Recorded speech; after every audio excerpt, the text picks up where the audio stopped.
નામ નainesh પ્રજાપતિ છે. જુનિયર કેજીમાં ભણું છું.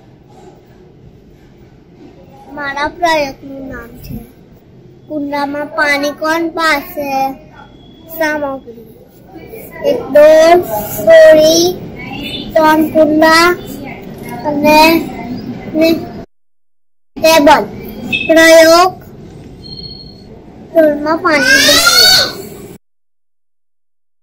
એ ડોલને ટેબલ પર મૂકો.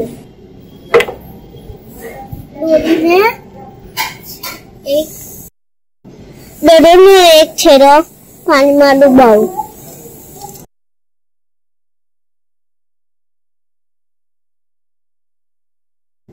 એક છેડો કુંડામાં રાખો, એક છેડો પાણીમાં રાખો.